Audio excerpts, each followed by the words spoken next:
and all of the other stuff. You see, the voice of the accuser will try to focus you on every other thing in your life.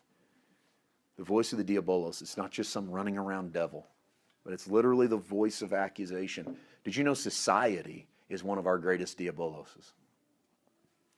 It tries to make you feel guilty for this or that or the other. We're so pressed. I want to release somebody right now. Just let this be water that washes you off. Be released from the social obligation of always having an opinion about everything.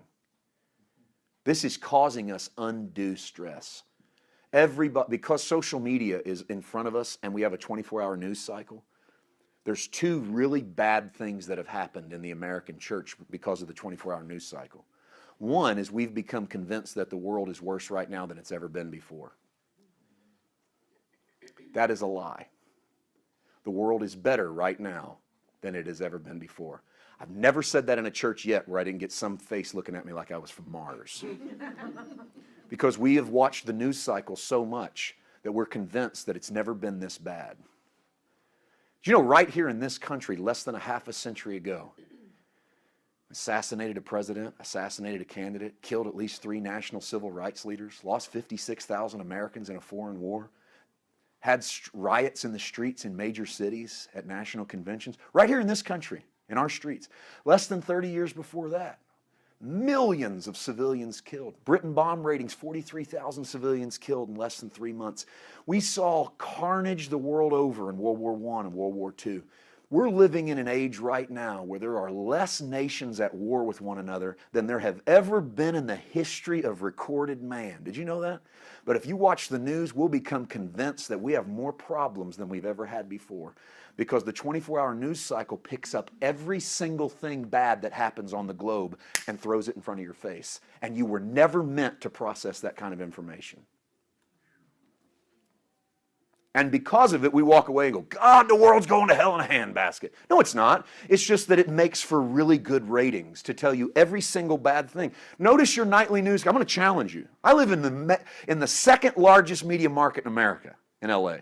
And did you know, folks, it doesn't take 4 stories into the local newscast for the story to be outside of our market?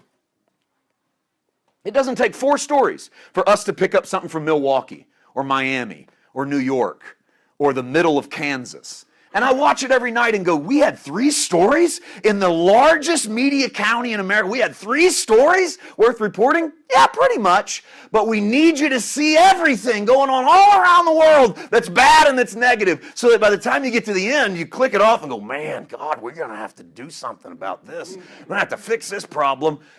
I watch it every night and go, why are we reporting this? There was nothing else that happened today. The reality is that's one of the negatives. That's been what's been pushed upon us, and so we bought that lie. That's shaking our peace in this world. And here's the second byproduct that I think is just as bad, maybe worse. Because it's forced in front of you all the time, because there's social media sites where everybody gets to log in anonymously and give their opinion, you're pressed to have one. And that is stressful. In fact, you're made to feel stupid if you don't have an opinion. What do you think about this? And you go, I don't know. Well, you ought to, because that's a big deal. Then I've become calm enough in my own skin that when people say, what do you think about so-and-so? I love to say, I don't. Because if you want to get a response, just say, I don't.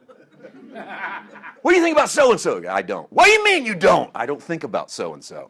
Ever. Well, don't you think you ought to? No. Well, you're a bad American.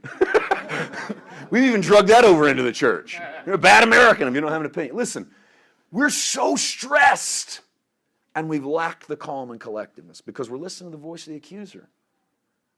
You don't have to be what somebody else expects you to be. You're a child of God. That's all you ever have to define yourself as. You don't need a title. You don't need what you've done, your list of accomplishments, your spiritual resume. Man, the accuser is going to use anything he can against you.